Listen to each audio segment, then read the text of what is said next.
Hi everyone, this is Miss Carrie.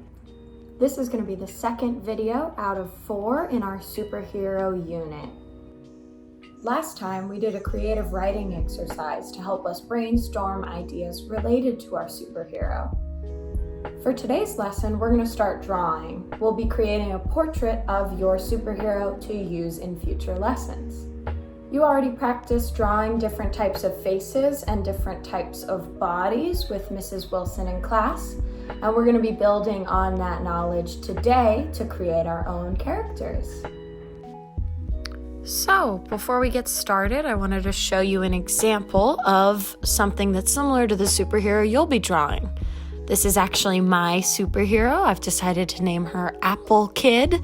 So that's why you see some of the Apple theme being shown in what she's wearing and what she has in this portrait. And now I'm going to be walking you through the steps I took to actually make this portrait. So let's get started. All you're going to need today is a piece of paper and a pencil. I'm using a full sheet of paper here so that you can see my work more clearly, but feel free to just use a half sheet. The first thing that I'm going to do with my paper is divide it into 2 big sections. I'm going to make this little mark at the center just so I know where the halfway point is. The first thing that I'm going to put on this paper is the actual body of my superhero. This technique might look familiar to what you did with Mrs. Wilson in the past. I'm making my superhero 8 heads high, but feel free to adjust that if it makes sense for your superhero.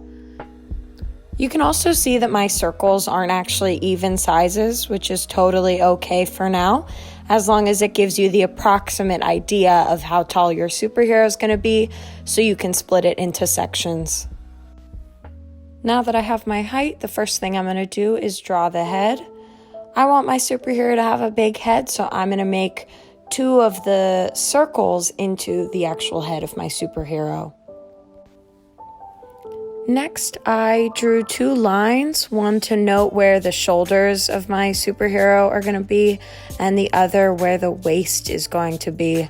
This just helps me break it up into more manageable pieces for myself. I'm kind of working from the top down as I go.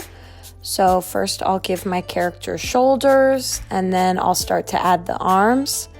I have my arms kind of shaped in a fun pose for my superhero. You can make yours standing any way you'd like. After I finish the arms, I'll just go ahead and keep shaping the legs and the torso. This is pretty individual to my project, and your character is definitely going to look different to mine. So feel free to do this however it feels right to you. Next, we're going to work on the face of our character. So mine has big eyes and a very simple nose and mouth. You can draw from the faces that you've come up with Mrs. Wilson in past lessons. Now I'm just adding other details like eyebrows and ears and hair. I even gave my character some fun earrings. So think about what kind of hairstyle might suit your character best. With our face done, let's erase some of these lines. Much better.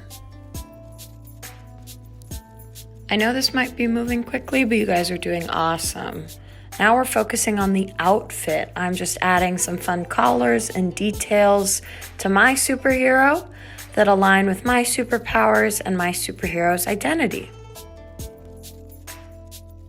I went ahead and added a fun belt and another apple to supplement my character. But now I think we need some color for this superhero. There we go. So there you have it. This is my finished drawing of my superhero. I want to challenge you all to somehow include your superpower in this drawing. My superhero's superpower is that they can create apples out of thin air. Let your creativity shine through with however you want to portray your superpower. So that's going to be all for today's lesson. Thank you for drawing with me. I hope you had a good time today. Looking forward to next time, we're going to be learning about the comic format. We're going to be learning about what goes into a comic and how to make a simple one yourselves. So, I can't wait to see your portraits, but for now, I'll see you next time.